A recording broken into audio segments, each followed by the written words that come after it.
Muy buenos días. Agradecemos al Centro Continental del Saber Educativo México-Perú y a la Red Nacional de Capacitadores en Educación la oportunidad de llevar a cabo esta presentación del libro de la escuela que venimos a la que soñamos. Hoy tenemos el honor de presentar a un profesor cuya vida entera ha sido un homenaje constante a la educación, al maestro Pedro Nabañero Pinadero, maestro de primaria, licenciado en Geografía e Historia y en Ciencias de la Educación, con especialidad en orientación escolar y máster en educación de centros y programas educativos por la Universidad de Deusto.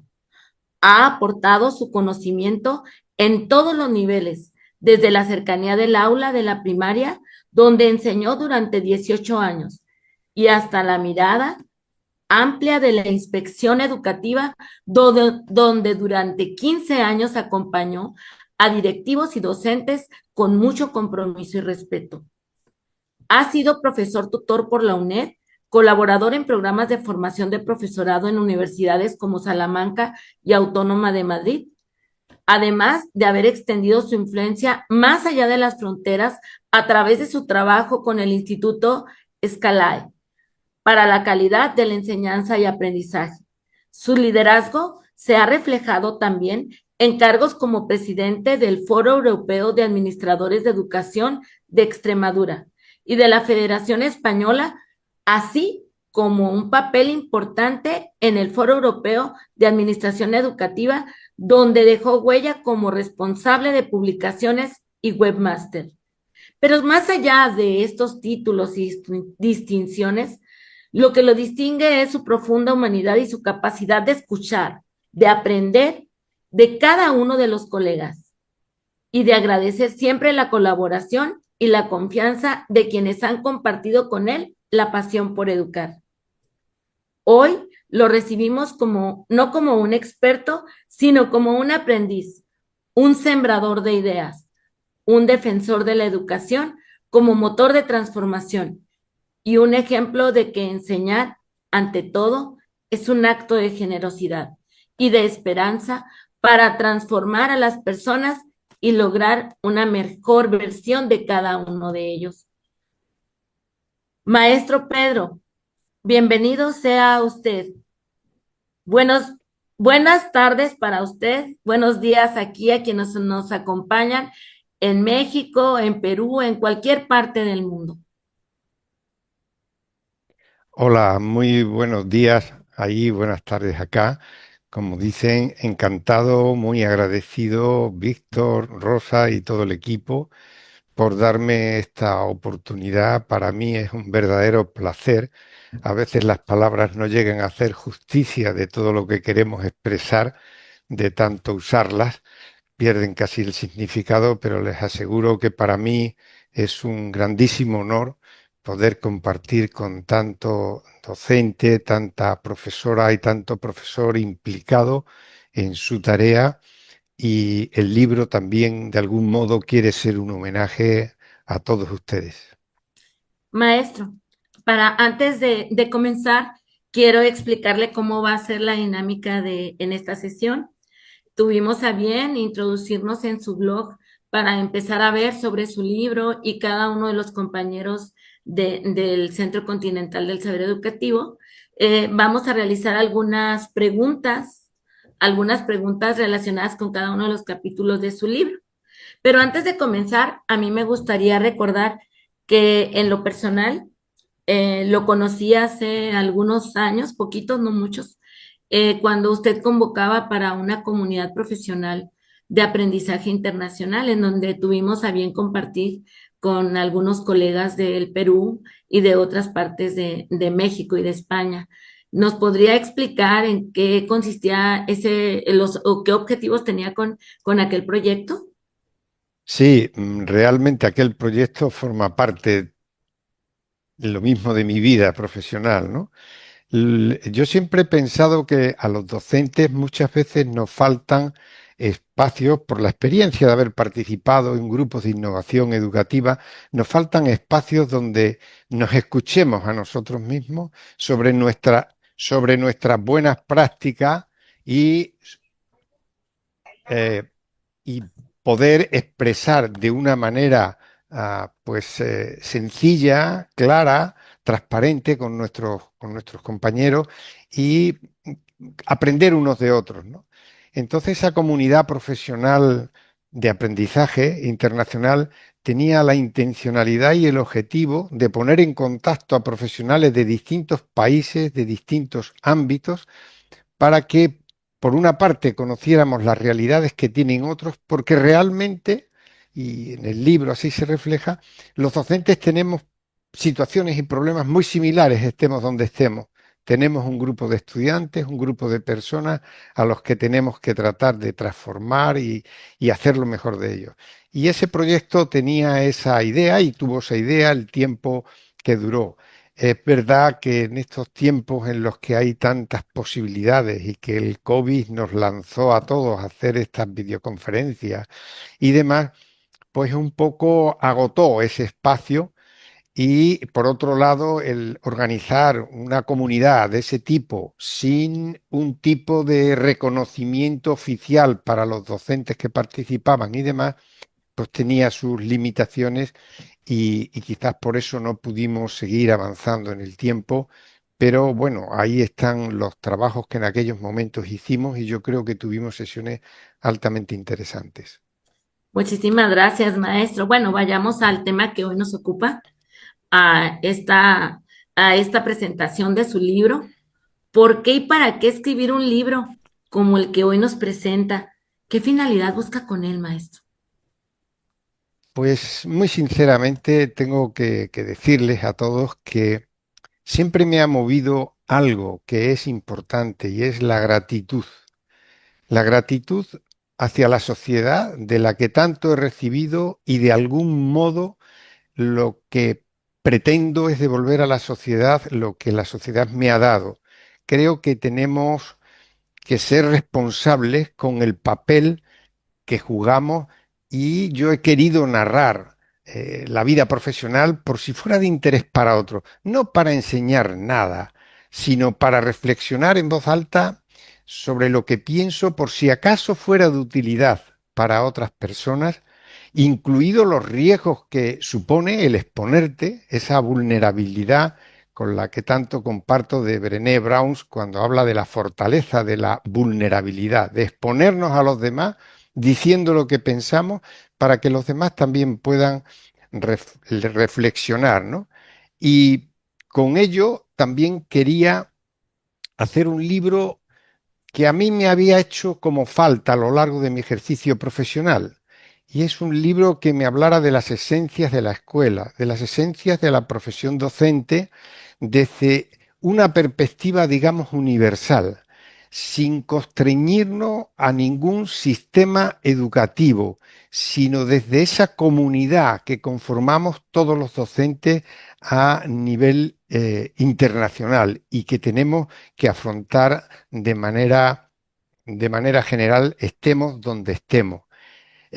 Y cuando me he puesto en la tarea un poquito de hacer una reflexión y una revisión de lo que plantea el libro, especialmente en el segundo tomo, que es el capítulo 3, que es la escuela que soñamos, esas 10 claves que son fundamentales de las que luego comentaremos, pues me he dado la tarea de ver y comparar, encontrar similitudes con los planteamientos, por ejemplo, de la escuela nueva mexicana, de la nueva escuela mexicana, y uno encuentra un gran paralelismo en la mayoría de los planteamientos, como luego tendremos la ocasión de ver. Y en ese sentido, me parece que hacemos un servicio a la sociedad y al colectivo de los docentes eh, haciendo estas reflexiones en voz alta para que cada cual lea, saque sus propias conclusiones y de hecho el libro tiene muchas entradas. Alguien que me lo ha leído, pues me criticaba un poco, dice, Pedro, es que has puesto demasiadas entradas. He querido dar tantas citas y abrir tantas ventanas por las que entre aire fresco para que cada lector pueda, de acuerdo a sus intereses y a sus necesidades, ir atendiendo y salirse por el camino que más le convenga y que más le interese según el contexto, ¿no? Entonces, un poco Perfecto. es ese conjunto de ideas lo que me ha movido a hacer ese libro. Maestro, y antes de comenzar con cada uno de los capítulos, me gustaría que nos explicara qué es el crisol de las emociones y por qué se presenta como preámbulo precisamente de este libro. A ver, yo siempre que leo libros me surge una duda, supongo que lo compartimos mucho, ¿no? Y es que, ¿quién lo ha escrito? ¿Para qué lo ha escrito? ¿Qué anhelos había dentro de esa persona? ¿Qué buscaba con la publicación del libro? Y como yo tenía esa curiosidad, ese crisol es una reflexión autobiográfica, introspectiva, en la que doy algunas pinceladas de mi vida como estudiante y de mi vida profesional. Pues una vida que, como narro ahí, con más suspensos que aprobados, que entonces era solo suspenso y aprobado, este tipo de calificaciones no binarias que existían, y trato de reflexionar para poner el foco en las personas que más impactaron en mi vida, los docentes que me ayudaron, aquellos que valoraban mucho más mi esfuerzo por aprender que los resultados que obtenía. A mí me parece hermoso que mis maestros se fijaran más en mi voluntad, en mi intención, aunque los resultados no siempre fueran tan brillantes ni tan buenos, porque de algún modo esa es la humanidad, ¿no?, que debemos tener ante nuestros estudiantes, porque precisamente los que más nos necesitan, los que más necesidades tienen, son aquellos a los que el sistema y la escuela en general menos acoge. Si tenemos niños y niñas que vienen con todo hecho, aseadito y con todos los deberes hechos, nos encantan a todos. Y esos nos necesitan también, pero seguro que tienen una familia que ya les atiende muy bien. Sin embargo, si nosotros nos fijamos, los que más nos necesitan son los que vienen sin asearse, los que vienen sin alimentarse, los que vienen en las peores condiciones. Esos son nuestros grandes corazones y a los que les tenemos que prestar esa ayuda. Hay una frase de un filósofo por ahí que dice que la resistencia de una cadena es la resistencia del eslabón más débil y la resistencia de una sociedad es la resistencia de los más débiles, de los que más necesitan.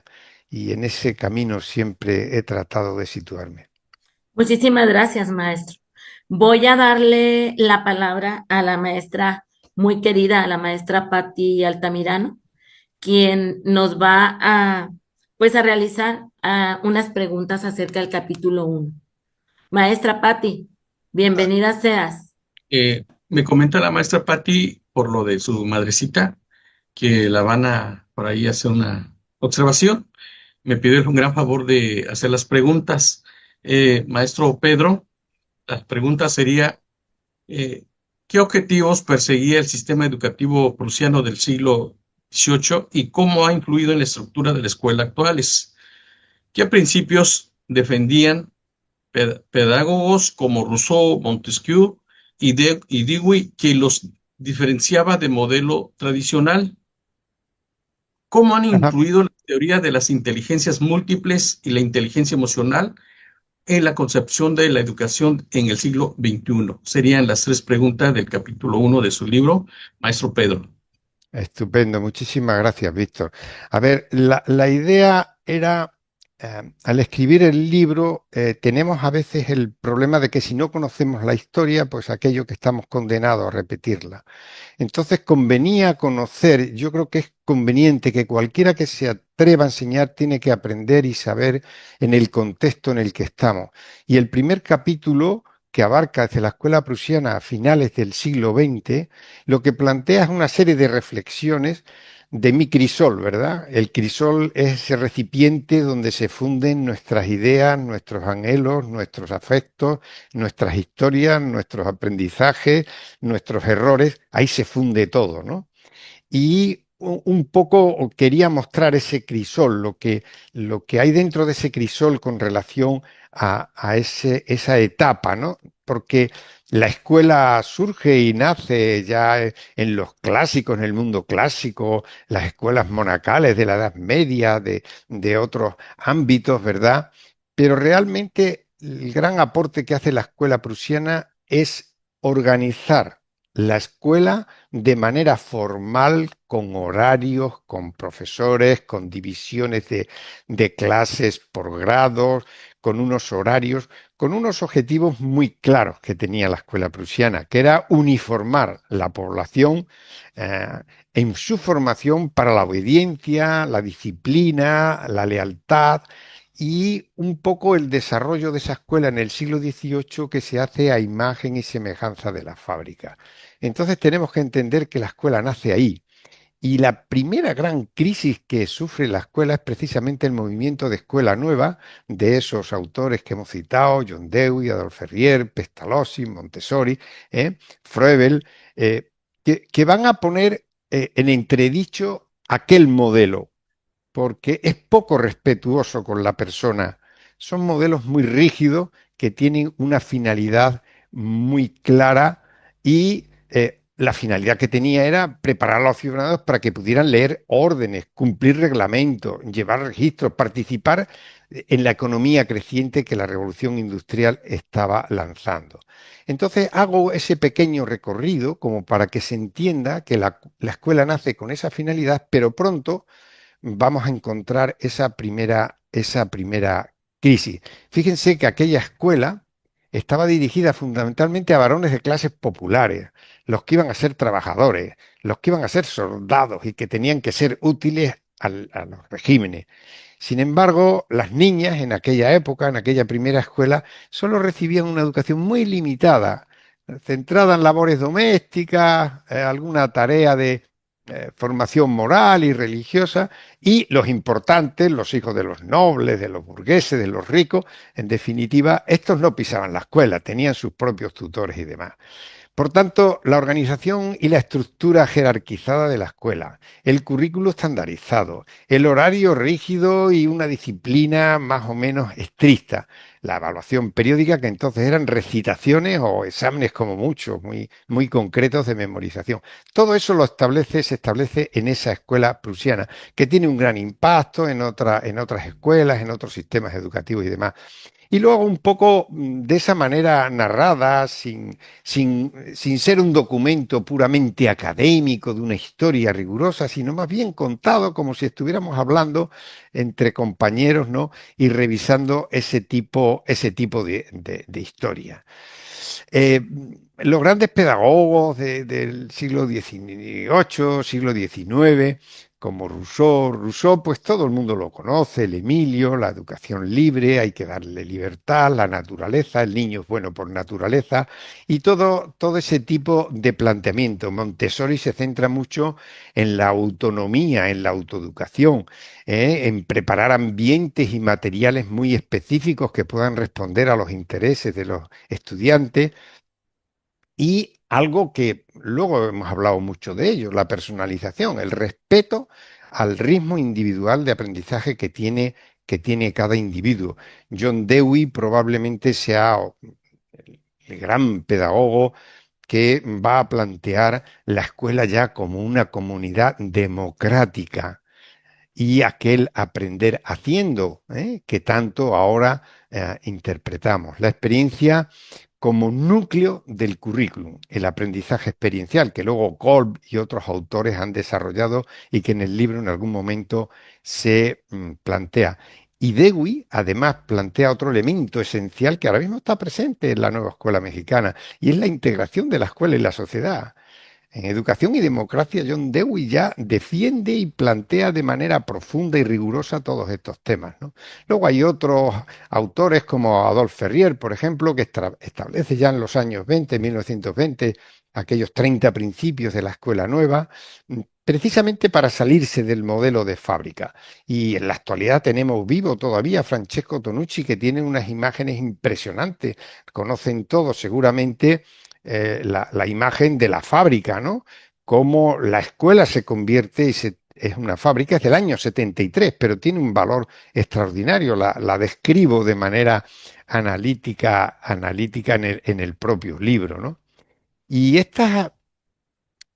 todo este tipo de situaciones que ha vivido la escuela son importantes para el mundo y la escuela que tenemos, porque desafortunadamente a veces quedan restos, vestigios de aquel modelo de escuela, y necesitamos flexibilizar espacios, flexibilizar horarios y flexibilizar planteamientos didácticos y pedagógicos que nos ayuden a dar la respuesta que verdaderamente necesitan nuestros estudiantes en cada contexto, en cada cultura, para respetar precisamente esos ancestros y esas culturas tradicionales que tan ricas son, por ejemplo, en México y en otros muchos países de América Latina. Perfecto, maestro, perfecto. A ver, por aquí vamos con el capítulo 2, si usted me lo permite. Ujú. En el capítulo 2, la escuela actual y sus desafíos, como usted sabe y lo vivió directamente con nosotros en tiempo de la pandemia, en aquel tiempo que trabajábamos de manera estrecha, nosotros aquí en México trabajamos la nueva escuela mexicana.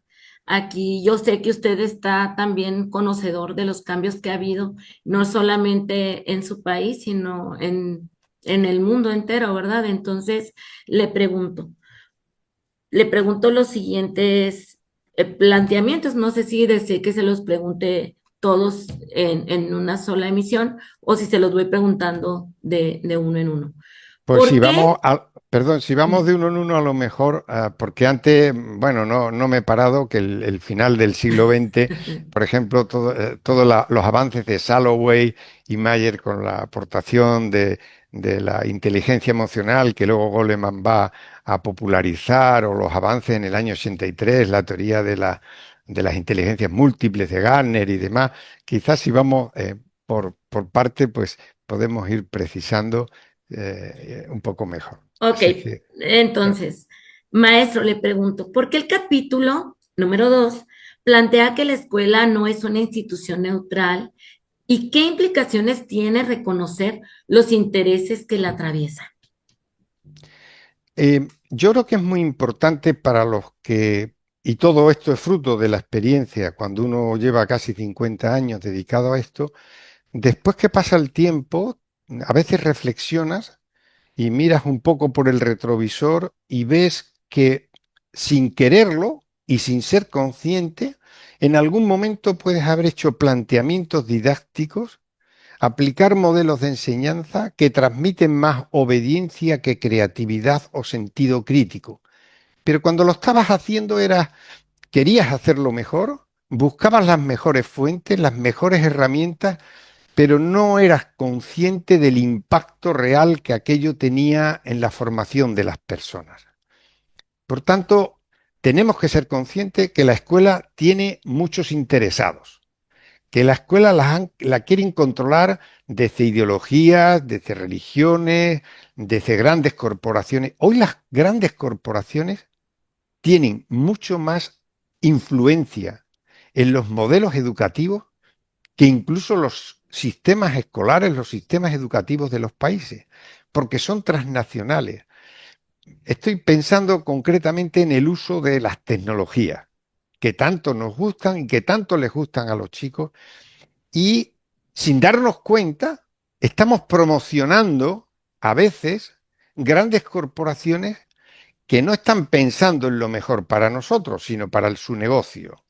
Y tenemos que levantar la cabeza, tenemos que reflexionar y saber y tener muy claros los objetivos de formación ética, moral y de responsabilidad, para que los estudiantes descubran, abran los ojos y se den cuenta realmente de esos impactos. Por tanto, en ese segundo capítulo, lo que quiero es llamar un poco la atención de todos esos aspectos. Y ahí, por ejemplo, planteo conceptos muy interesantes. Hay un apartado, ¿no?, que es ética, derecho, industria o negocio de la educación, porque en Estados Unidos ya en el año 14 eran unos 4 billones de dólares lo que movía la educación. Hay declaraciones, están recogidas algunas en el libro. Y también me planteo un aspecto importante, ¿no? Eh, que probablemente lo que vamos a hablar no lo va a encontrar nadie escrito directamente en el libro, pero que estaba en mi mente, ¿no?, cuando escribía. Y es eh, ¿qué aporta la escuela a cada estudiante? Eso que llamamos valor añadido. Hay fórmulas matemáticas que a partir del nivel socioeconómico de los estudiantes se aplican una serie de fórmulas y podemos descubrir qué aporta la escuela a cada estudiante y podemos ver su valor añadido. Y yo pongo en el libro un ejemplo que me parece interesantísimo. Y el ejemplo que pongo no es ni más ni menos que unas palabras de Albert Camus, refiriéndose a su maestro, el señor Bernard, cuando él describe cómo los trataba a ellos su profesor, que les miraba, que les quería, que les daba toda la confianza. Y para salir un poco de ese valor añadido matemático, calculado, preciso, el valor añadido es lo que la escuela y el docente da al estudiante más allá de lo que le pagan por hacer, más allá de dar sus clases, de explicarle. Es cuando traspasamos ese umbral y somos capaces de ser empáticos y de entender y de ver en la mirada de un niño esquivas porque no tiene seguridad en lo que va a decir y ponernos a su lado y darle el cariño, la emoción y la fuerza para que poquito a poco se empodere y tenga la capacidad de expresarse. Un poco tiene todo eh, toda esa intencionalidad, ¿no? Y ahí está toda la escuela crítica de Pierre Bourdieu, de Paulo Freire, de Michael Appel, ideología y currículum, profesores y textos. Es decir, hay un español que se afincó, además estuvo ha vivido toda su vida en Brasil, Miguel Ángel, creo que era Miguel Ángel Sánchez. Y él escribió, Miguel Ángel Arroyo, perdón, y él escribió un libro que está en portugués, muy interesante, sobre el currículum, un territorio en disputa. Y es un análisis sociológico profundo del papel que tiene que jugar la escuela. Creo que también está citado en el libro. Porque al final el currículum no nos damos cuenta y el currículum tiene una carga ideológica importante y transmite una idea de mundo, una idea de persona, unos valores y todo ese tipo de cuestiones hay que analizarlas. ¿Eh? Giroux también la profesionalización docente también nos plantea grandes cuestiones y grandes reflexiones que de manera progresiva y poco a poco yo creo que en las escuelas y en los espacios que se tienen se podría avanzar en esa línea. No me extiendo mucho más, seguramente No. que hay muchas más Pues cuestiones, nosotros pero aquí estamos muy a gusto escuchándole, la verdad, deleitándonos con su conocimiento, pero vamos a seguir para darles oportunidad de participación a otros compañeros. Y le pregunto, ¿cuáles son los riesgos de una cultura evaluativa centrada únicamente en los rankings y competencia? ¿Y qué alternativas se sugieren en su libro? a ver, la evaluación, yo he pasado por muchos temas y como digo en la introducción, no he profundizado en todos porque sin quererlo me he extendido más de lo que en principio pretendía. Son entre los dos tomos prácticamente 700 páginas, pero se pueden hacer muchas lecturas por partes, según el momento, según el interés. Eh, precisamente los rankings son, vamos a ver, la evaluación es el instrumento que ejerce más presión y más tensión en el sistema educativo, porque estamos equiparando evaluación a clasificación y en muchos casos a que nuestro salario incluso dependa de ello. He estado valorando alguna investigación hace poco en relación a este tema y es muy difícil de desligar, ¿no? Es decir, cuando a los docentes nos evalúan en teoría con un objetivo formativo, pero en realidad la consecuencia práctica es que o me echan de la escuela o me suben el salario, lógicamente se tergiversa el verdadero sentido que debe tener la evaluación formativa, que debe ser un sistema de retroalimentación precisa y específica para que yo mejore mi función docente.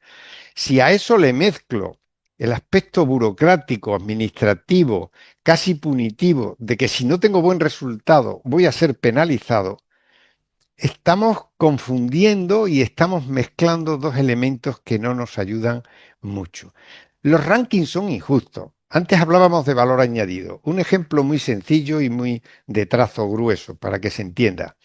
Si yo tengo una escuelita en un ámbito en el que el nivel sociocultural, digamos, lo que trae el alumno cuando viene a la escuela es de 3/10 y la escuela le da 5, ese estudiante obtiene al final del periodo 8 en su nivel sociocultural. Pero si yo tomo estudiantes de un nivel sociocultural alto y los tomo con un 6 o un 7 de nivel eh, cultural que ya traen, y yo les agrego 2 o 3 puntos, se ponen por delante del otro colegio. Pero si analizamos en valor relativo, ¿quién ha proporcionado más valor sociocultural al estudiante? La escuela más pobre. Y sin embargo, en un ranking, ¿dónde quedaría? La escuela pobre siempre quedaría detrás de la escuela de otro nivel. Por tanto, los rankings son muy peligrosos y son injustos. Los principales problemas son, es que normalmente se trata de reducir el currículum a la enseñanza, la enseñanza medible. Y se nos van los valores que muchas veces son más difíciles de ver. Entonces, conozco algún ministerio de educación en América Latina, en algún país de los que he visitado y también he vivido, y se practican, por ejemplo, los simulacros de PISA, es decir, entrenar a los estudiantes para la prueba. Si lo importante es que sepan y que sepan aplicar y hacer y resolver los problemas que se les presentan con lo que saben. Por tanto, es tremendo, ¿no?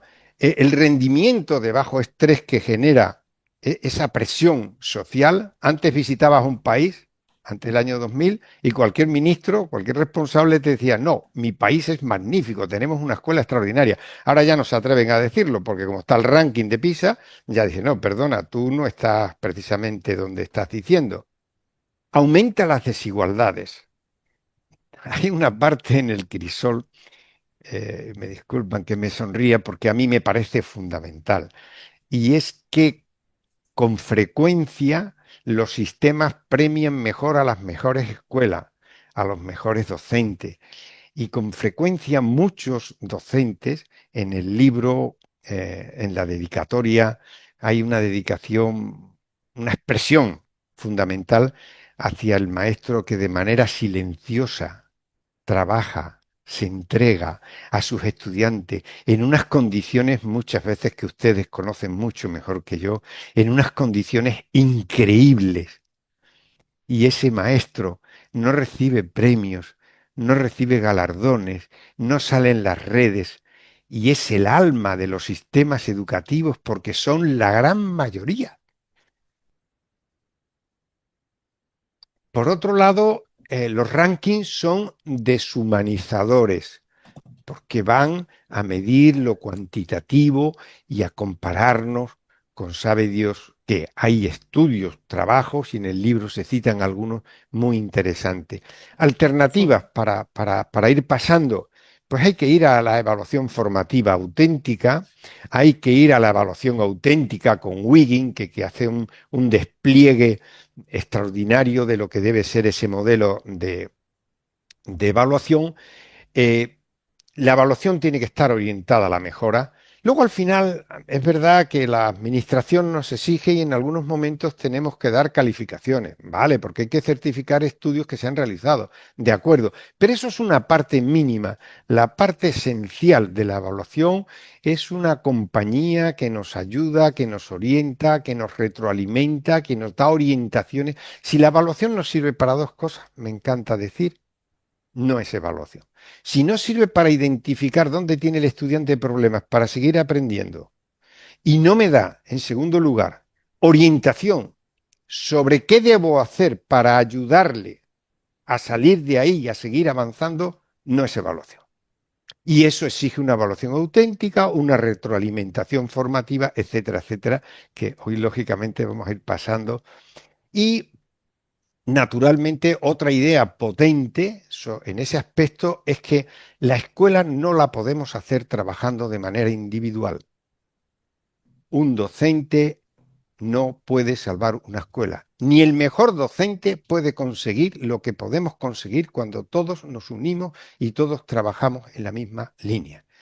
Y esto a veces, recuerdo en algunas entrevistas de una investigación que está en mi blog y está descargable, que me decían los interesados, ¿no? Recuerdo una maestra que me decía, creo que era de Perú, y me decía, mire, la persona, y que me disculpen las universidades y los que tienen títulos, porque yo mismo los tengo, ¿no? Es decir, comentaba una maestra, la persona con las que más problemas tenemos en mi escuela es una persona que es la más estudiada, la que en teoría sabe más, la que tiene más titulación. Pero si ustedes les preguntan a los niños, estén seguros que no va a ser ella. Es decir, no es una crítica a esto, que es un asunto muy delicado, porque yo entiendo, repito que yo mismo estoy en ese enjuiciamiento, ¿no? Entonces, yo creo que los títulos son importantes, que el progreso y el desarrollo profesional docente es esencial, pero siempre que se entienda, hay dos conceptos que aquí, por cerrarlo, ¿no? Y es la individualidad y el individualismo. Una escuela En una escuela que quiera progresar, puede haber individualidad. La individualidad es la persona que sabe, que aporta, que se entrega, que coopera con el resto de los compañeros. El individualismo es el que se olvida de los demás y va como un llanero solitario. De esos no necesitamos. Una escuela que esté conformada por docentes, profesoras y profesores que se acompañan, que aprenden unos de otros, que se monitorean en función de la expertise que tienen en determinados campos, esa es la escuela que está en el buen camino. Y bueno, lo dejamos ahí un Muchísimas poquito. gracias. Maestro, para cerrar con este capítulo 2 e invitar a las personas que nos escuchan en la audiencia, porque ahorita tenemos mucha audiencia, ahorita tenemos personas de diferentes partes del mundo que nos están acompañando. Le pregunto, ¿cómo se vinculan la dignificación de la tarea docente y el liderazgo pedagógico con la construcción de la escuela que merecemos? El concepto de liderazgo, aquí mismo en España, en los años 90, cuando empezó a llegar un poco, sobre todo en la literatura anglosajona, pues no fue bien recibido, con franqueza. Y todavía en algunos ámbitos, hace poco estaba en Brasil también, en una intervención, y también había bastantes reticencias porque yo creo que inicialmente no se entendió bien, ¿no? Nos habían trasladado desde el mundo empresarial algo que realmente no era lo que nosotros teníamos que entender en el ámbito educativo. El reconocimiento del profesorado yo creo que está en función más de lo que hacemos cada uno, cada día con nuestros estudiantes y que la sociedad percibe, que en función de todo el marketing que se pueda montar. Ustedes en sus escuelas, yo lo recuerdo de mis escuelas por las que pasé, las instituciones educativas, y todos sabíamos quién era quién y quién hacía qué. Por tanto, yo creo que el reconocimiento es una consecuencia de nuestros actos, de nuestros valores, de nuestros comportamientos y de nuestras acciones. Y los padres de familia y la sociedad en general, porque luego otra cosa son los medios de comunicación, que esos ya son más difíciles de controlar, y ahora con las redes, ¿qué les voy a contar yo a ustedes que no sepan? ¿Eh? Ahora en las redes es un auténtico peligro y un arma de doble filo. El liderazgo tradicionalmente se consideraba que el director que cedía mucho espacio, mucho poder, distribuía la responsabilidad a otro, como que él la perdía y era menos director. Y es un craso error. Un buen líder es el que tiene la capacidad de identificar las potencialidades, las capacidades que tenemos cada uno y un liderazgo bien distribuido y vertebrador de la institución educativa tiene una gran responsabilidad a la hora de generar liderazgo. El docente dentro de su aula, el tutor con sus estudiantes, cada estudiante con su propio proyecto de vida. Cuando conseguimos enfocar el liderazgo de este modo, estamos dando protagonismo, responsabilidad, sentido de pertenencia y eso mismo le genera al docente fuerza, estímulo, autonomía para actuar y eso a su vez produce satisfacción, mejora en los resultados y como consecuencia de todo ello estamos elevando la consideración social que la sociedad, las familias tienen de nuestro quehacer, de nuestro trabajo diario. Por tanto, yo creo que ese prestigio social depende más de nosotros que de nadie, en la medida. Aquí, cuando hablo de esto, siempre me viene a la mente algo que eh, pues no es igual en todos los países. Aquí sí que hay diferencias. No son igual los salarios de dignos. He vivido algunos años en Colombia y recuerdo colegas, docentes, que tenían dos y a veces recuerdo alguno con tres instituciones educativas, una en la mañana, otra en la tarde, incluso otra en la noche. Entonces, una de las cuestiones que hay que exigir a los estados, a los sistemas políticos, los sistemas educativos, pues dentro de las posibilidades es que haya un buen reconocimiento económico para que los docentes puedan dedicarse de verdad, porque en muchas ocasiones pedimos a los docentes aquello para lo que es muy difícil poder atender por las necesidades y, bueno, las circunstancias personales por las que se pasa.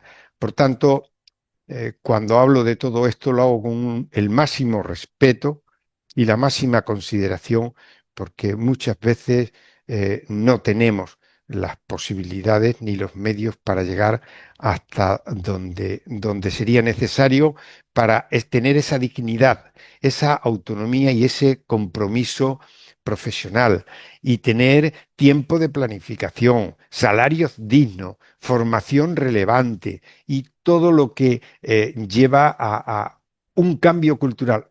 Una cosa muy importante es entender que los grandes cambios, las grandes mejoras en la escuela no son precisamente solo las técnicas, que también, sino fundamentalmente son culturales. Son las creencias que tenemos, la confianza en lo que pensamos que podemos lograr. Lo dejamos ahí para avanzar. Gracias. Adelante, adelante, maestro, gracias. Voy a presentar a mi compañera, muy querida compañera Magali García, quien nos va a hacer el favor pues, de realizar las preguntas del capítulo 3.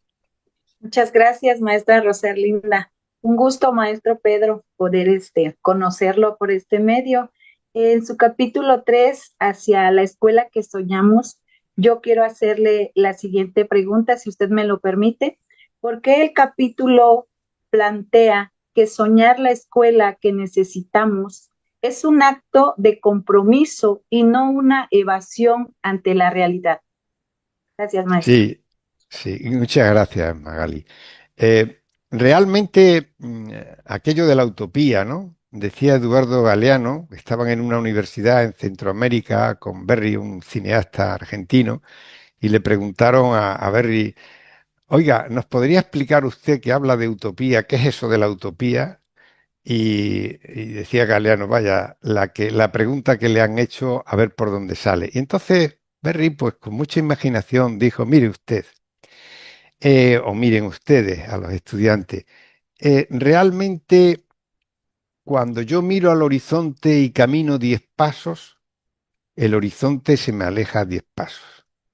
Si camino 2 kilómetros, el horizonte se me aleja 2 kilómetros. Parece que nunca lo voy a alcanzar. Pero ¿sabe usted? La utopía como el horizonte sirve para dirigir nuestros pasos hacia los destinos que nosotros deseemos llegar. Por tanto, ese soñar, ¿eh? Luther King, cuando dice que tiene un sueño, lo que está poniendo es el horizonte al que tiene que caminar la sociedad. Y nosotros tenemos que poner un horizonte al que queremos ser como escuela, como docentes, como profesionales, para construir la escuela que soñamos.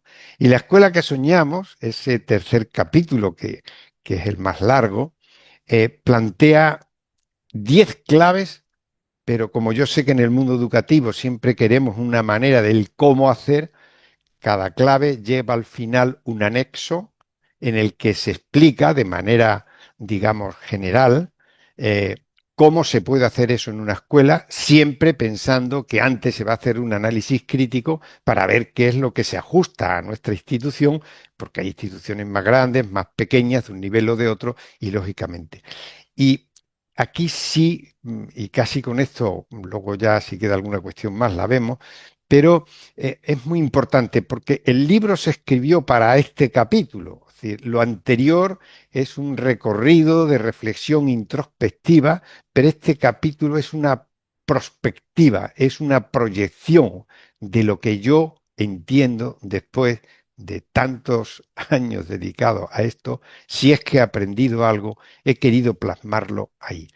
Y esa escuela que yo sueño, que considero que es la que necesitamos, es precisamente una escuela en la que, primera clave, la escuela como espacio para el cuidado, el bienestar de las personas y la convivencia positiva. Es decir, si queremos una escuela ideal, una escuela que responda de verdad a la sociedad, y esa escuela tiene que ser para la práctica de la ética del cuidado y la convivencia positiva, el desarrollo de las habilidades socioemocionales, la prevención de los problemas de salud mental. No se imagina, aporto algunos datos, la cantidad de problemas de salud mental que hay en la sociedad actualmente. Eh, la mejora del rendimiento académico, porque si no cambiamos todas esas condiciones, el rendimiento académico se ve muy afectado. Y naturalmente no se me olvida el bienestar docente. Tenemos que crear en las escuelas un espacio de bienestar docente. La segunda clave es una formación profesional docente del docente colaborativo. Es decir, tenemos que formar, cada persona tiene que leer, tiene que reflexionar, pero cuando llegamos a una institución somos miembros de un colectivo que tiene unos objetivos comunes y compartidos, y no se trata de debatir si se impone la opinión de uno o la opinión de otro, no. Me he encontrado claustros, ¿no? Equipos docentes de 15, 20, 30 profesores debatiendo qué modelo, de qué metodología, qué forma de hacer determinada cuestión. Y yo siempre ante esta situación respondía del mismo modo. Vamos a pararnos, vamos a poner en el centro bien definidas nuestras finalidades educativas. Vamos a colocar el perfil de egreso, la persona con los valores, los conocimientos, las habilidades que queremos construir. Y ahora sí, cada uno, desde su experiencia, desde su conocimiento, que aporte lo mejor para conseguir esas finalidades. Por tanto, hay que ir a un desarrollo profesional docente colaborativo y crear esas comunidades profesionales de aprendizaje para compartir, aprender unos de otros y ayudarnos de manera sincera. En tercer lugar, la tercera clave es la escuela como una organización que aprende y resuelve los problemas que se le plantean desde dentro. Podemos pedir ayuda a alguien que nos acompañe, se nos potencie en formarnos en algún ámbito, en algún aspecto que pues no dominamos todo lo que quisiéramos, y eso es perfectamente lícito, normal y es adecuado y es provechoso si se hace bien. En los años de acompañamiento jamás se me ha ocurrido ir a una escuela a decirle lo que tenía que hacer. Como mucho les preguntaba qué querían hacer y les hacía reflexionar sobre los caminos, las vías, las posibilidades. Pero realmente eso es muy importante, entender que quien mejor conoce la escuela son los que están en la escuela, los directivos, los que están en ese contexto. Y si ellos con la ayuda, el apoyo, el asesoramiento, el acompañamiento, trabajan, ellos son los que deben encontrar las mejores soluciones para afrontar en su escuela. Porque la idea, ¿no?, de Peter Senge, de la quinta disciplina, las organizaciones que aprenden, ¿no? Es decir, cómo hacer que la organización, que son ciclos, cada curso escolar es un ciclo, y a veces repetimos y repetimos, pero no aprendemos de un año para otro. Con frecuencia se repiten a veces errores y demás que debemos aprender a verlo. La cultura de aprendizaje, la gestión del conocimiento, el fomento de la curiosidad y el pensamiento crítico son esenciales a la hora de desarrollar esas comunidades profesionales de aprendizaje. La cuarta clave es el liderazgo pedagógico distribuido y vertebrador, que ya lo hemos comentado un poco, por tanto no me entretengo.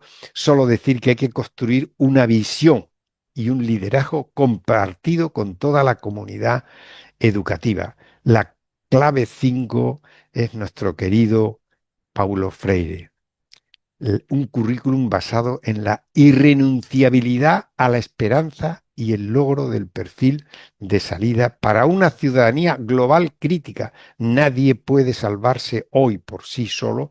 Los países, las economías, las sociedades, los problemas, la sostenibilidad, todo está interconectado y necesitamos tener esa visión de esperanza y trasladarle a nuestros estudiantes que en la medida en que se comprometan y trabajen por sus países, por sus pueblos, por sus sociedades, así van a poder vivir en el futuro.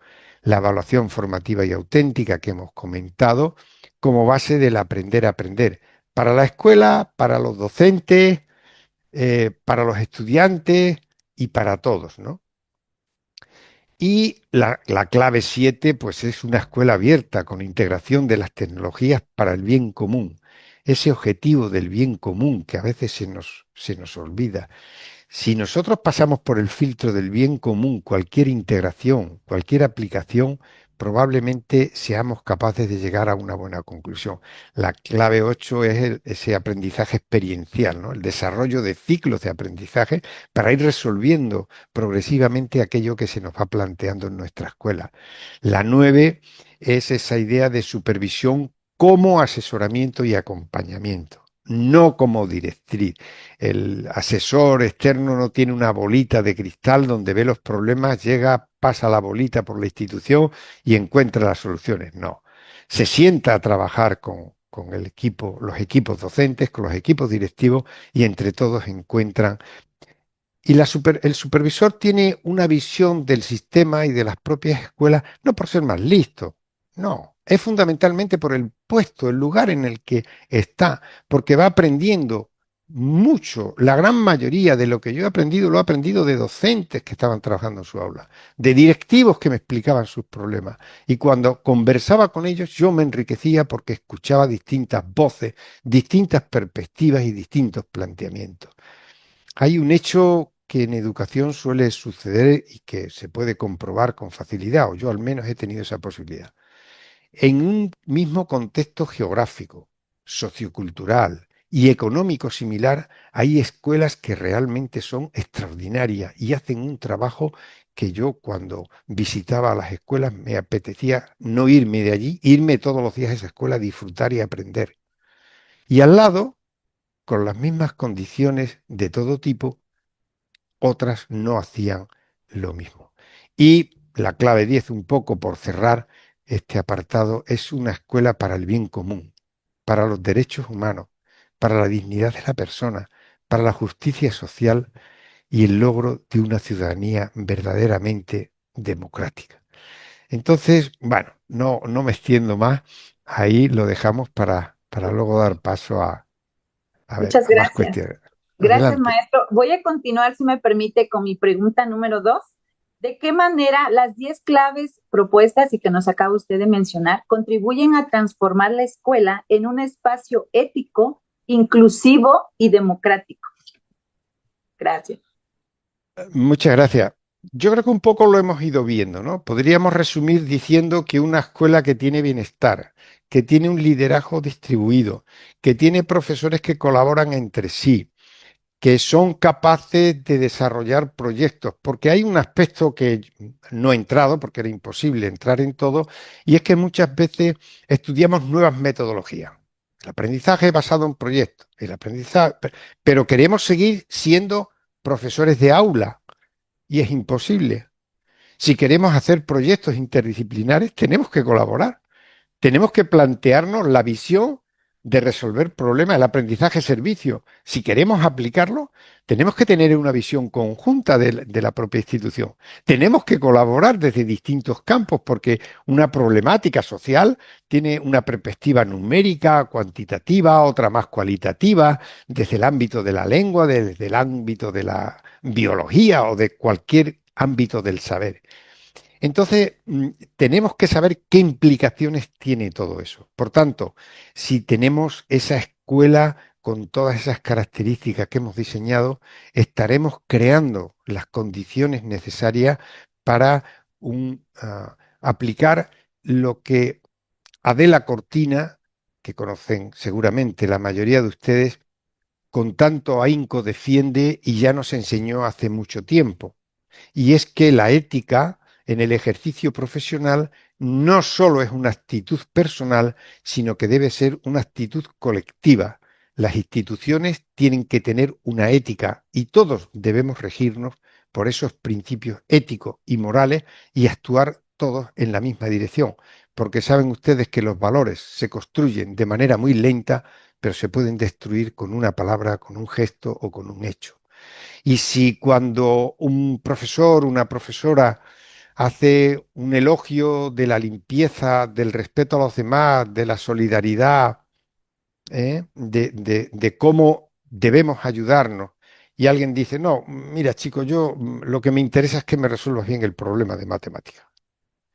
O lo que quiero es que me hagas bien, me escribas bien esto y yo con eso te califico, ¿no? Yo creo que tenemos que ir un poquito más allá.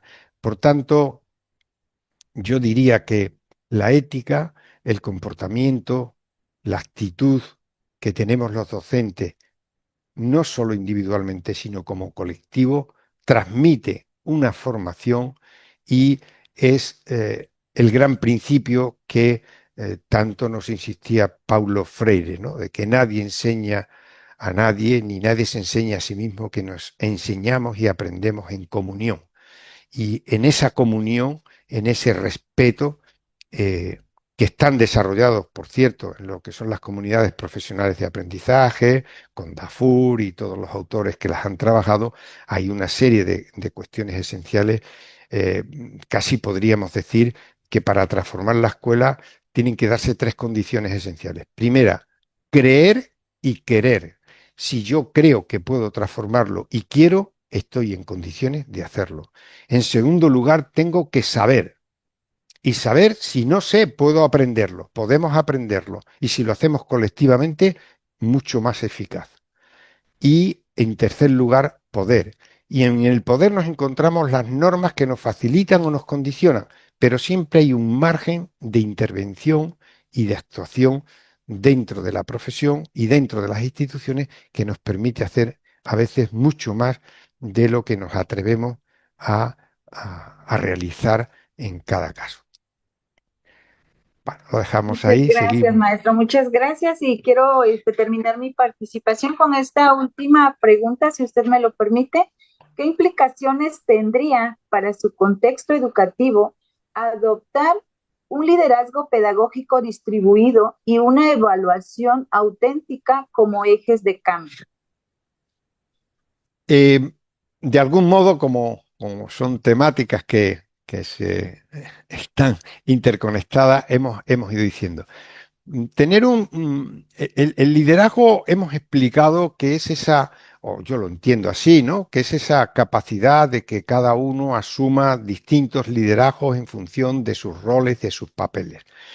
Y conseguir que toda la escuela evolucione hacia el camino, hacia lo que realmente necesitamos para transformar esa escuela, es esencial ese diálogo, ese entendimiento, ese compartir, ese identificarnos con aquello que queremos construir y dejar por un lado el individualismo para centrarnos en la aportación que individualmente cada uno podamos hacer para ese desarrollo. Por tanto, esas intencionalidades, esa búsqueda del bien común a través de todos los mecanismos que las instituciones pues tenemos, los consejos técnicos son una magnífica herramienta que bien aplicada puede proporcionar una buena guía de orientación sobre cómo poner en práctica y desarrollar todos estos aspectos de un modo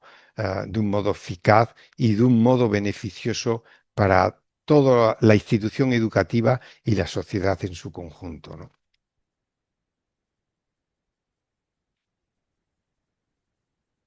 Muchísimas gracias, maestro. Pues, no, hombre, qué bárbaro. Tenemos muchísima audiencia.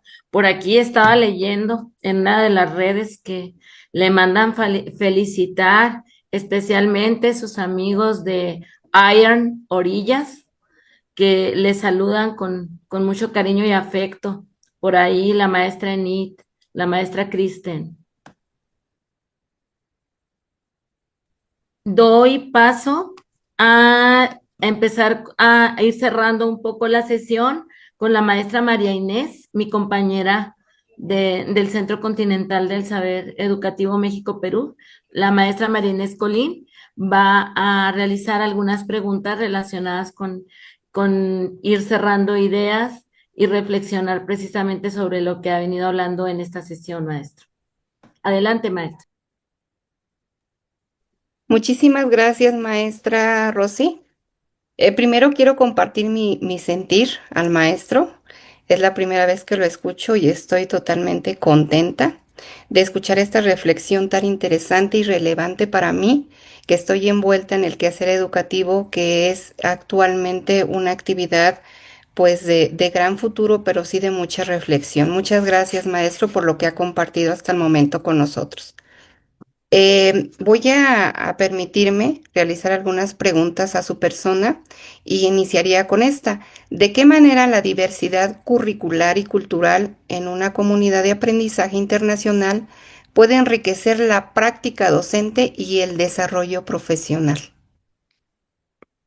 Em, bueno, este es un asunto que hay mucha literatura, se ha publicado muchísimo sobre toda la cuestión que también, como decía al principio, la atención a la diversidad se ha manejado tanto, se ha manoseado tanto, decimos acá, que ha perdido sentido, ¿no? Porque realmente hablamos de atención a la diversidad como si fuera algo extraordinario y es lo ordinario. Es decir, un aula es diversa por naturaleza, porque todos somos diversos aunque tengamos muchos elementos en común. Por tanto, la diversidad entendida como riqueza y no como obstáculo o dificultad es de una gran ayuda. Entender que el respeto a la diferencia, el respeto a las culturas, a las etnias, a las religiones, a todos los aspectos de la vida del hombre son esenciales, porque de algún modo estamos condenados a entendernos y a vivir juntos. Y en ese sentido, eh, yo, cuando se habla de diversidad curricular, cuando se habla de diversidad del alumnado, tenemos que considerar que si queremos enseñar el sentido crítico a una persona, lo tenemos que hacer dándole espacios para que se pueda hacer crítica. Ya saben ustedes lo que pasa en el aula cuando uno es muy abierto y muy democrático, sobre todo si otros compañeros no lo son tanto. Y es que cuando tú das la posibilidad de que critiquen, el primer criticado vas a ser tú por tus propios estudiantes. A mí me gustaba mucho empezar las clases, especialmente en los últimos años, cuando fui descubriendo cuestiones, y yo les decía a mis estudiantes: miren ustedes, no crean nada de lo que les digo. Escuchen, lo pasan ahí por el filtro de un buen análisis crítico y si creen que algo les puede ser de utilidad, tómenlo. Y es que eh, a veces queremos atender la diversidad homogeneizando nuestras actuaciones. Queremos preparar un tema y con unos principios, unas diapositivas, unos materiales, unos recursos y unos ejercicios, queremos que ya todos queden atentos. Hay algún experto que dice que no se puede atender, porque es muy importante diferenciar el aprendizaje o la enseñanza individualizada y la personalizada. La individualizada no hay sistema económico que la soporte. Es decir, uno a uno, eso no existe, no es posible. La personalizada sí. Es decir, conociendo a tus estudiantes y sabiendo cómo son, tú sí tienes capacidad de plantear tareas, actividades, ejercicios, configurar grupos de estudiantes para que el aprendizaje cooperativo tenga verdadero sentido. Los Johnson y Ann Johnson llevan estudiando más de 40 años lo que es el aprendizaje cooperativo. Y ellos explican de manera precisa y concreta cómo ese aprendizaje entre iguales es mucho más efectivo. Es decir, un estudiante a veces entiende mejor a su colega, a su compañero, a su compañerita que tiene al lado en lo que le explica que todas las imaginaciones que tú te puedas poner en la cabeza y que quieras y ponerte a su nivel. Por tanto, si yo entiendo bien la diversidad personal y la diversidad curricular, y yo sorprendo cada día cuando llego al aula a mis estudiantes. Esta es una tarea no fácil, pero interesantísima. Y llevo un día un libro que he leído en el que hay un hecho social en el que aparece la diversidad de fondo y se lo pongo encima de la mesa para que lo reflexione. Alguien puede pensar, está perdiendo el tiempo. No es pertinente a lo que se está estudiando, lo que se está haciendo. Miren ustedes, la escuela, los docentes no estamos para enseñar conocimiento. Cualquier aparatejo de estos tecnológicos lo hace con muchísima mayor eficacia y de una manera mucho más rápida. Nosotros estamos para transformar vidas. Y si no somos capaces de transformar vidas, mm, no sé si estamos donde deberíamos estar. Decía, decía Francisco Mora, neurocientífico español que tiene muchos libros publicados sobre la emoción, es el que dice que sin emoción no hay aprendizaje. Si tú no te emocionas cuando enseñas, si tú no crees en lo que estás diciendo, si tú no lees libros y te entusiasmas, tú no puedes transmitir ilusión por la lectura. Si tú cuando ves una película no eres capaz de verla con unos determinados ojos y tomar unas escenas y compartirlas con tus estudiantes para que perciban en otros, en un escenario, un alter ego, puedan ver este tipo de cuestiones, es muy difícil que tú puedas avanzar. Por tanto, la diversidad, los diferentes puntos de vista son los que nos permiten ver la realidad completa. Si nosotros miramos por los ojos de nuestras creencias, no vemos el mundo, vemos lo que creemos. El mundo que está ahí, cuando le preguntas a otro, lo ve de otro modo, porque no vemos con los ojos, sino que vemos con las creencias. Y si no somos capaces de trabajar esa esencia de las creencias que tienen las personas, no vamos a avanzar. Decía Francisco Mora, dice, cuando estamos en el aula con nuestros estudiantes, no les estamos enseñando, estamos cableando, ¿no?, su cerebro, creando nuevas conexiones neuronales, las sinapsis, ¿no? Y dice que realmente estamos cableando de otra manera, no estamos llenando el cerebro de conocimiento, les estamos dando otras visiones y otras perspectivas que les ayuden a enriquecerse.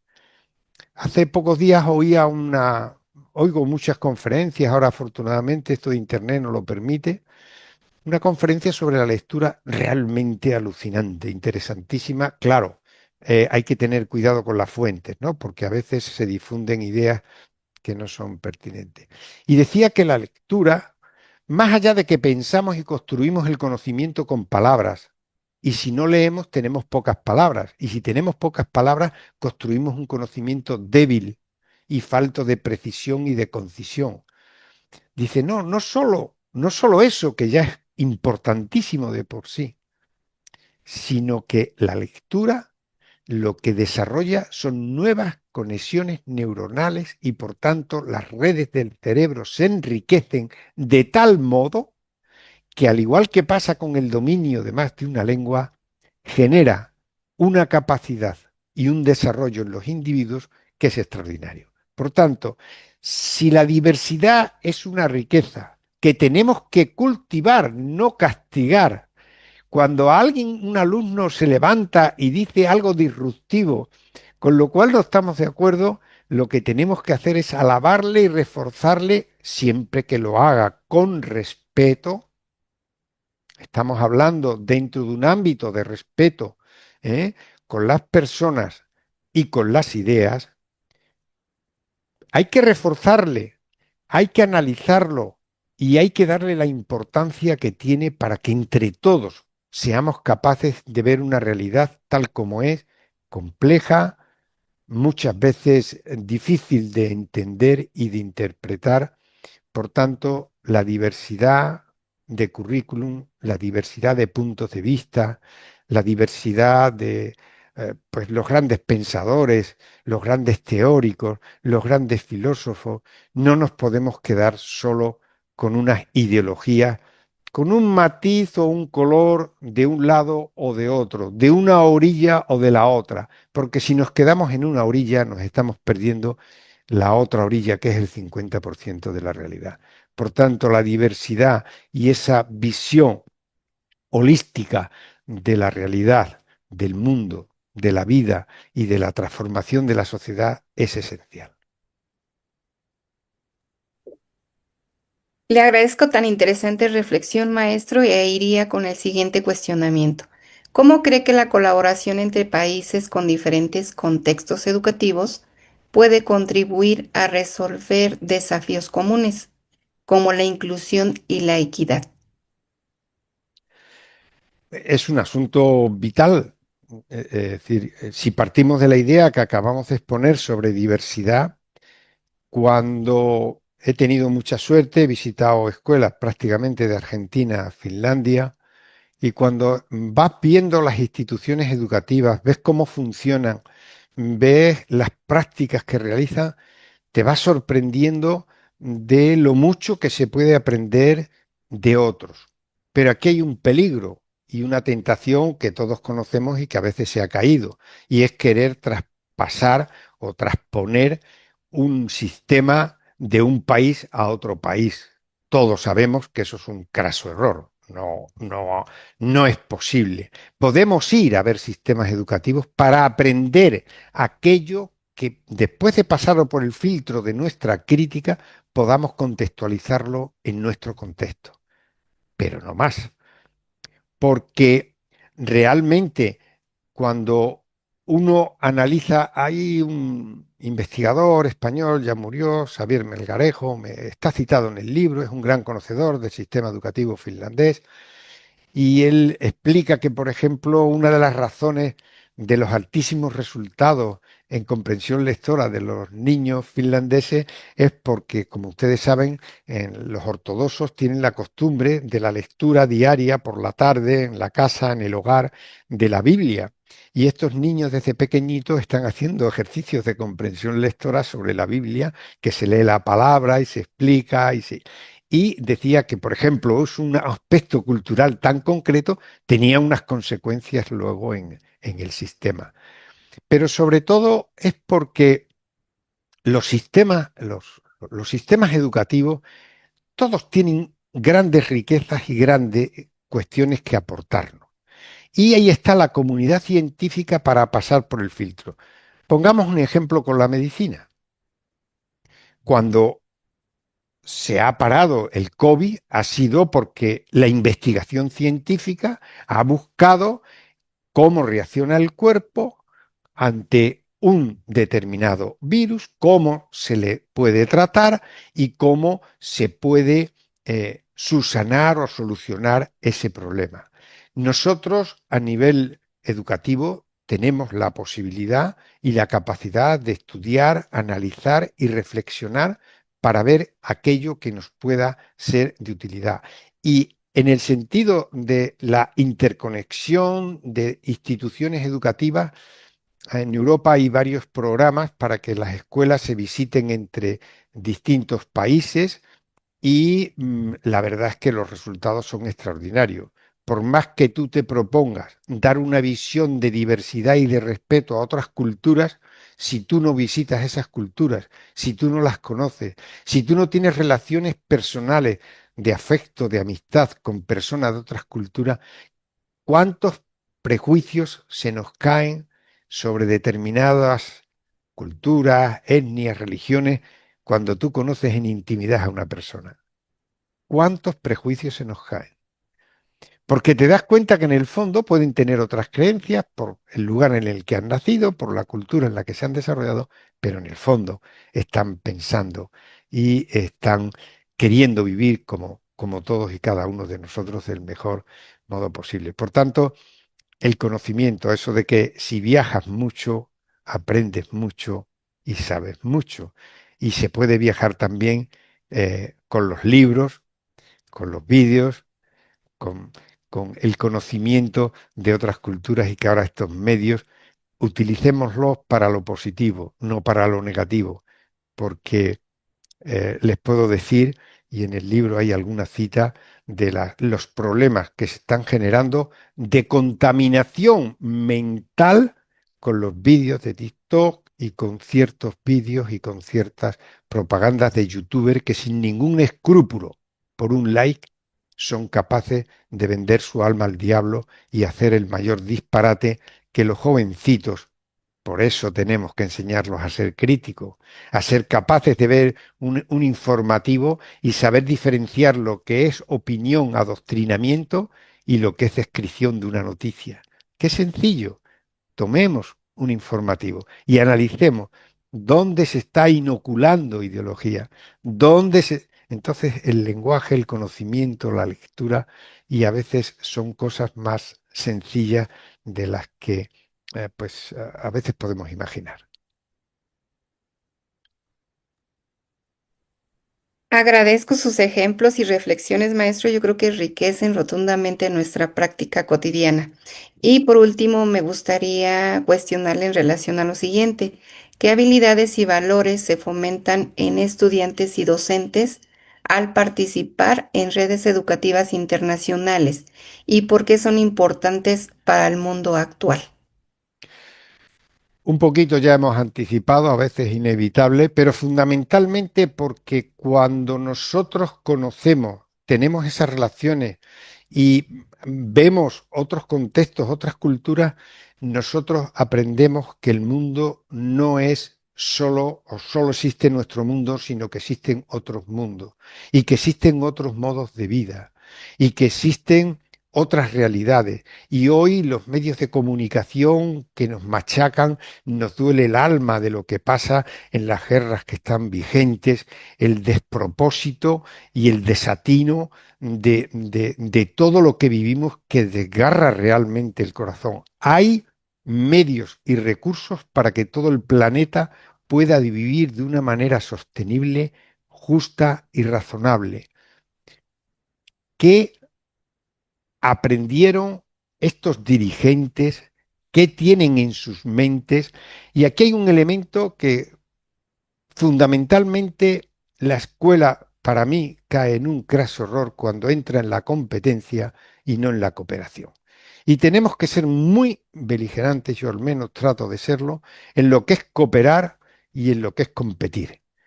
Entiendo que la escuela, por eso las actividades y las tareas, me disculpan, no soy muy amigo de los premios. En el libro en alguna parte digo que no presumo de haber sido nunca el mejor en nada ni el primero en nada. Soy uno de tantos, de muchos, que somos la gran mayoría y los imprescindibles para que otros sobresalgan. Los premios están muy bien, son incentivos y seguramente ayudan a unos pocos, pero díganme cuántos son los premiados y cuántos son los no premiados. Y los no premiados son los que van a salvar el mundo, porque los premiados son demasiado pocos para hacerlo. Discúlpenme el atrevimiento en expresar esa idea.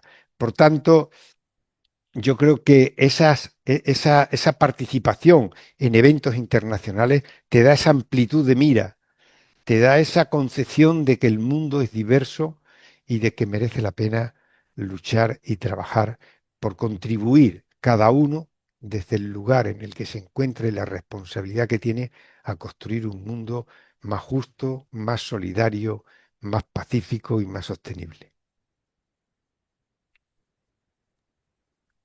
Muy agradecida, maestro, con la riqueza de esas palabras que nos ha compartido. Muchísimas gracias. Gracias. Maestro, bueno, ¿qué le puedo decir? Mire, no le me atrevo a mencionar un lugar porque estaría omitiendo muchos lugares diferentes, pero le saludan de todas partes del mundo. Pero en esta ocasión sí quiero hacer lectura de parte de la participación de aquí en el chat de las personas que tuvieron a bien acompañarnos hoy. La maestra Claudia Julieta Villagrán, que por cuestiones de causa mayor no pudo acompañarnos pues, ahorita en la sesión de preguntas, dice, es un honor escucharlo. Hay un momento que me tocó el corazón de manera especial cuando menciona que hay docentes que por amor a la profesión dedican más tiempo y entrega de lo que marca cualquier horario, por amor a sus alumnos, a esos niños que nos miran con esperanza y a esta vocación que nos llena de sentido. Y creo que eso nos hace estar aquí. Gracias por recordarnos que la educación no se sostiene solo con programas y reglamentos, sino con la pasión y la paciencia y el amor de quienes creemos en cada niño y en su potencial. Felicidades por este libro que no solo se lee, sino que se siente. Y muchas gracias por compartirlo con nosotros. Bueno, así tenemos otras participaciones más y me atrevo a presentarle al maestro, otro gran compañero, el maestro Francisco Bautista López, quien va a dirigir unas preguntas para cerrar pues este tiempo que hemos tenido la oportunidad de compartir con usted, cerrarlo de una manera, pues lo más digna. No sé cómo se ha sentido usted en esta sesión aquí con los colegas de México, del Perú y de otras partes del mundo.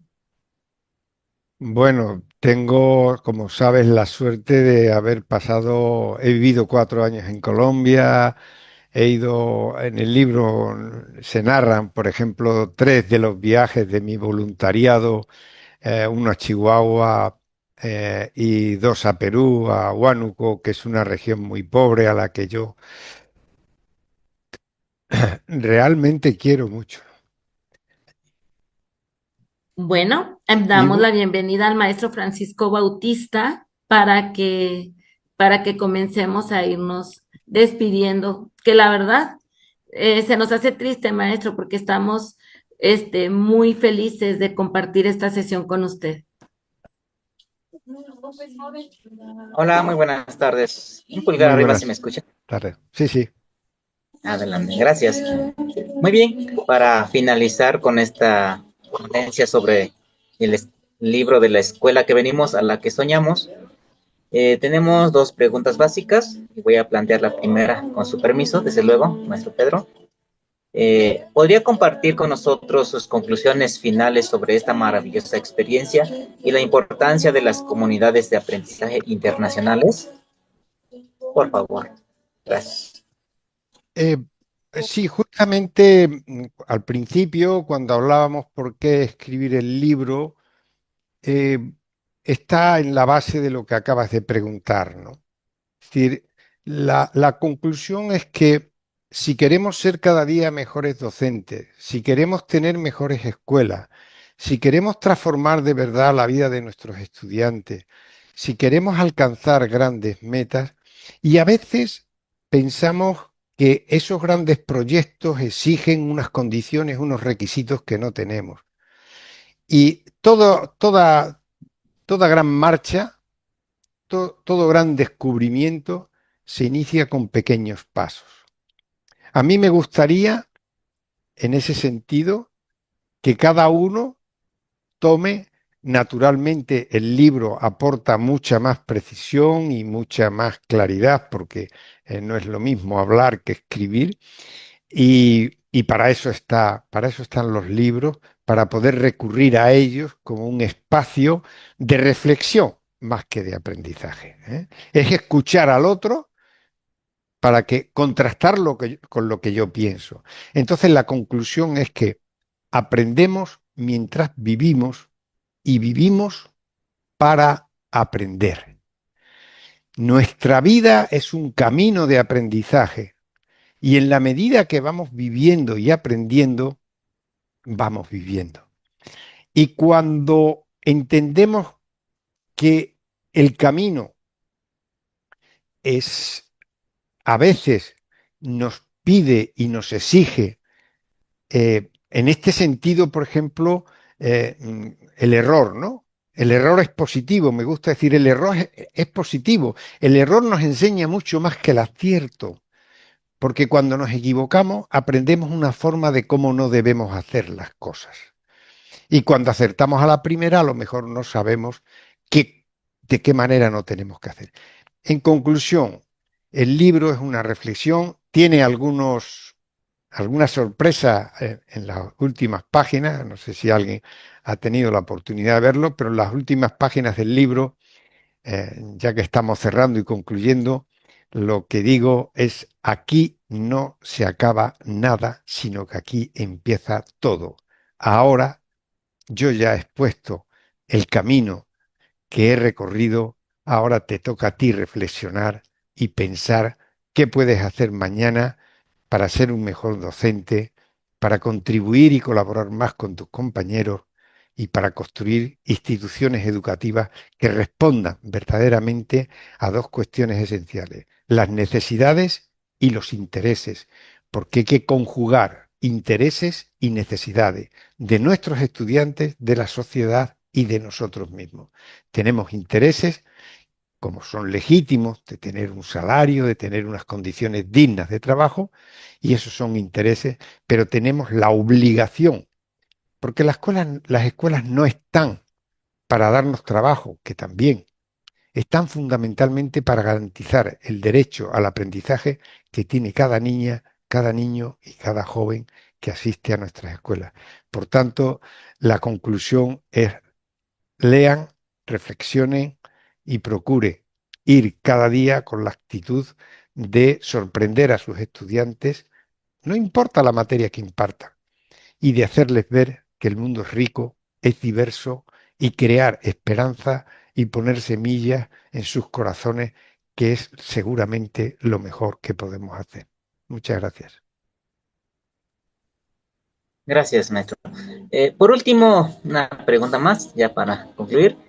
¿Cómo considera que estos espacios de intercambio técnico pueden funcionar como laboratorios de innovación, diálogo y cooperación para preparar a las sociedades hacia un mundo más interdependiente y plural? Eso sería para concluir. Sí, ahí se ha publicado no hace mucho el nuevo contrato social, ¿no? Un nuevo contrato social para la sociedad del siglo XXI que es imprescindible que analicemos. No hemos citado los objetivos del desarrollo sostenible, a pesar de los detractores que tengan. Yo creo que en el fondo hay una intencionalidad clara y necesaria.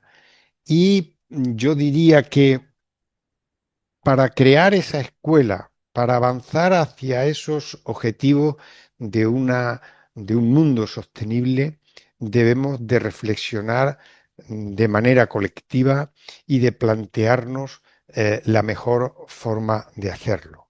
Es un imperativo entender que lo que hacemos y lo que hacemos de manera particular, los pequeños gestos, las pequeñas acciones, son esenciales para lograr esos grandes objetivos que nos proponemos y esa escuela que queremos, que necesitamos y que soñamos. Y que no hay que esperar.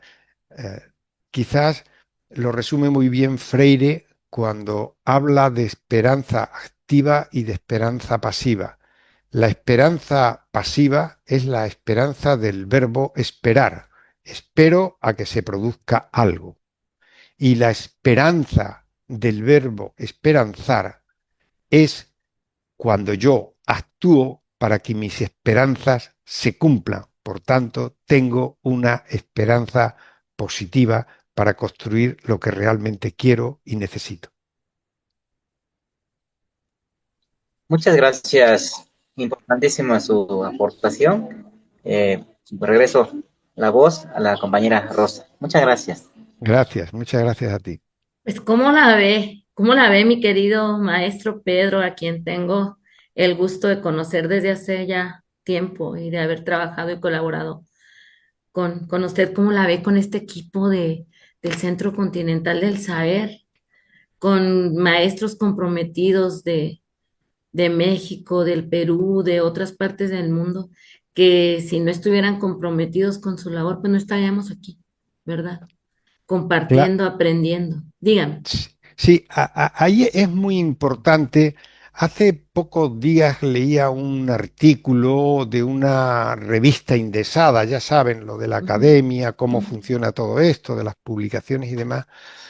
Y eh, me disculpan, pero es que me sorprendió muchísimo porque yo creo que la ciencia, la comunidad científica, la investigación tiene que ser muy rigurosa y tiene que estar basada en principios bien contrastados.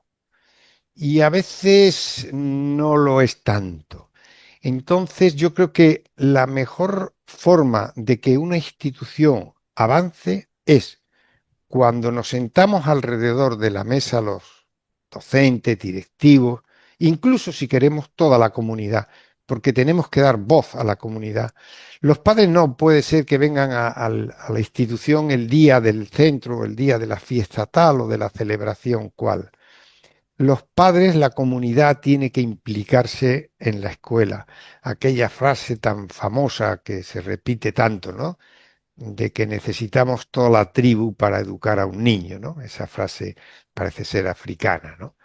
Eh, y en ese sentido, yo creo que es importante que nos planteemos en las escuelas avanzar y estas comunidades que tienen tanta importancia, que tienen tanta trascendencia y que aportan tanto, deben pasar las aportaciones que se hacen por un filtro. Estoy en varios grupos, como estamos todos, de WhatsApp, donde se reparten o se comparten documentos, libros, etcétera.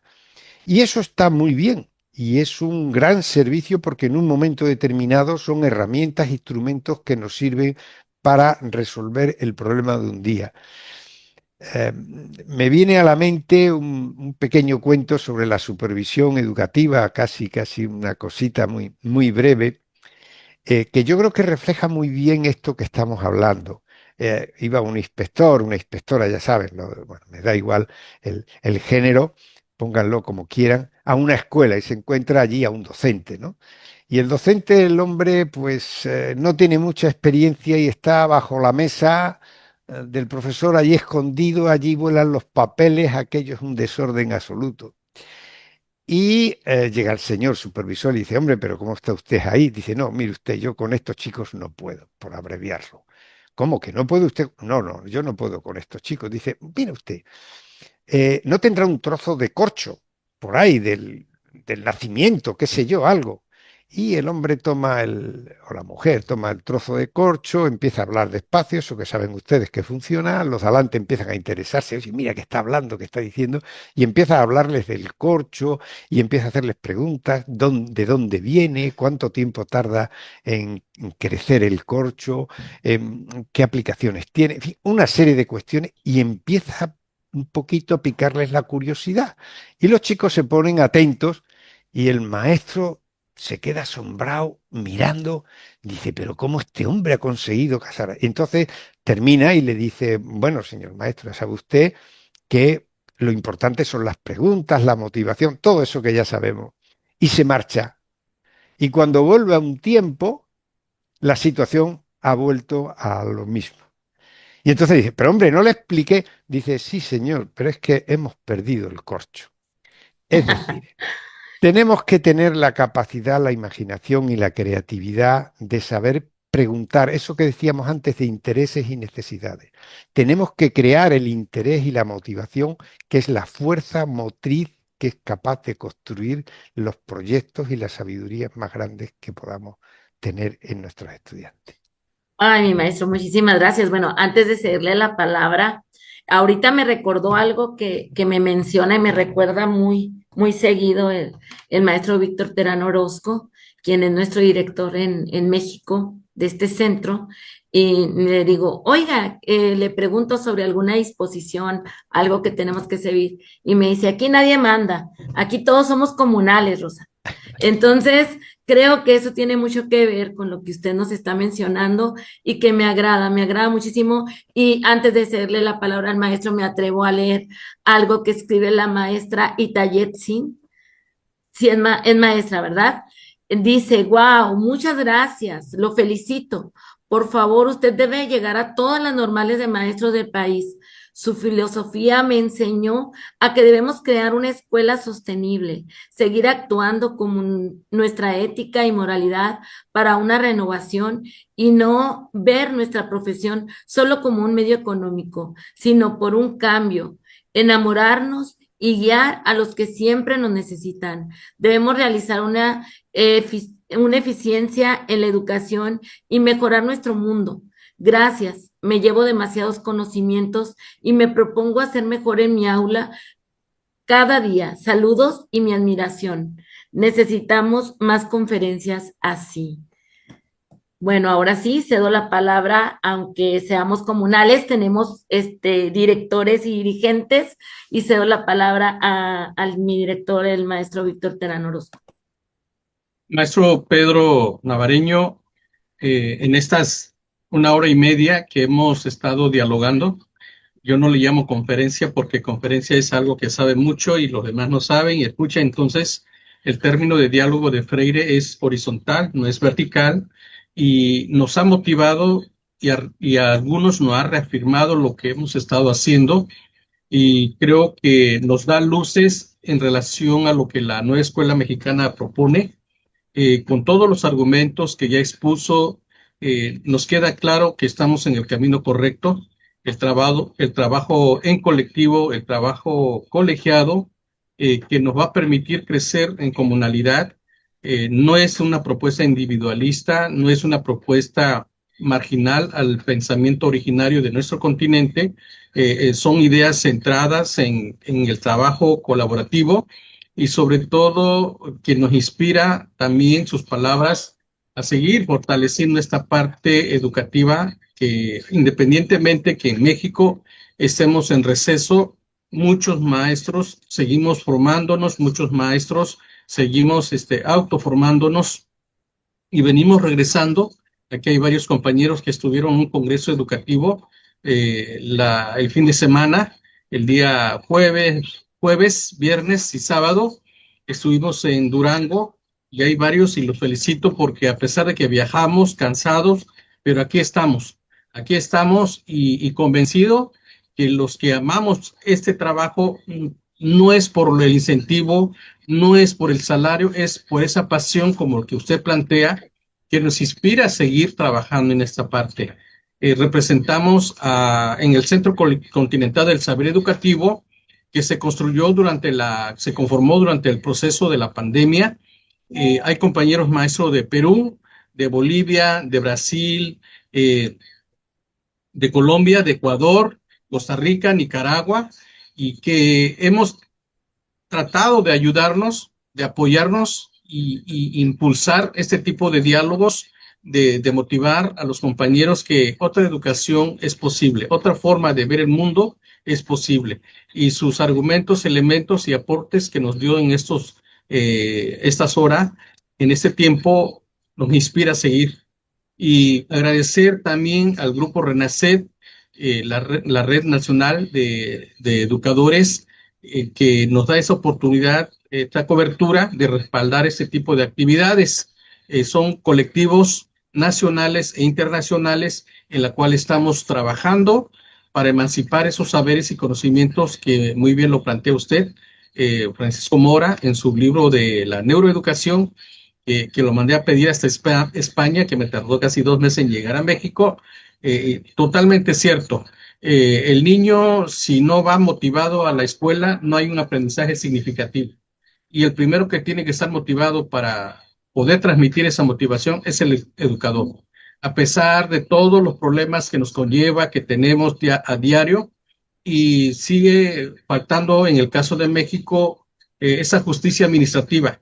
Nos siguen llenando elementos administrativos en nuestras prácticas que nos quita mucho tiempo. Entonces reconozco el esfuerzo de todos los compañeros maestros quienes nos acompañaron por este medio de Zoom y por el YouTube también. La sesión queda grabada en el canal de YouTube de nuestro Centro Continental.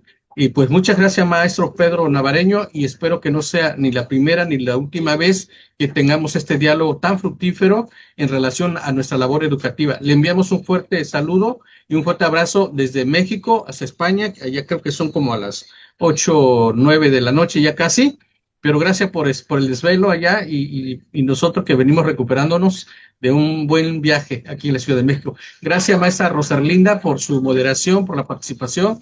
Sabe que tiene el respaldo de los compañeros del Centro Continental y del colectivo también, del colectivo comunal, que por aquí están varios de México. María Inés, por la participación, Francisco, por el apoyo, Francisco, Maggie también. Y un abrazo para todos los que nos estuvieron acompañando en esta tarde, en esta mañana y en esta tarde, allá en tarde-noche en España. Gracias, doctor. Pues yo, si me lo permiten, unas palabras de agradecimiento a todos los que están presentes y a los que están ausentes, que algunos pues tendrán la oportunidad de escuchar y de ver la grabación, pero sobre todo por decirles que cuando somos capaces de entender y de mirar de otro modo la realidad cambia. Cuando miramos de otro modo a nuestros compañeros, cuando miramos de otro modo la escuela, cuando miramos de otro modo a los estudiantes, los vemos de otro modo. Y que cuanta más generosidad y más voluntad de ser parte de la solución y no de crear problemas, en esa misma medida, fíjense, el ejercicio profesional, esa satisfacción de logro tan estudiada en la psicología, que nos genera ese bienestar, ¿no? Por la obra bien hecha, no solo tiene incidencia e influye en la persona, sino que se traslada hasta su familia. Las personas que son más felices en su trabajo, son más felices en su vida, crean vidas más sólidas, más consistentes y, en definitiva, encuentran lo que en el libro repito con cierta frecuencia, y esa es la gran tarea también de la escuela, de que cada niño y cada niña sean capaces de encontrar sentido a la vida. Porque cuando no encontramos el sentido a la vida, entramos en todos esos caminos turbulentos y oscuros que nuestros jóvenes en muchos casos eligen. Y es porque realmente no han encontrado. Aporto algunas estadísticas y algunos elementos de análisis sobre esos aspectos que son realmente relevantes. Entonces, dediquémonos en las escuelas a que nuestros estudiantes encuentren sentido a la vida y una vida de esperanza, de mejora y de un mundo más sostenible. Gracias. Gracias a todos los presentes, los ausentes y a todos los organizadores por hacer posible este espacio. Muchísimas gracias. Muy agradecido.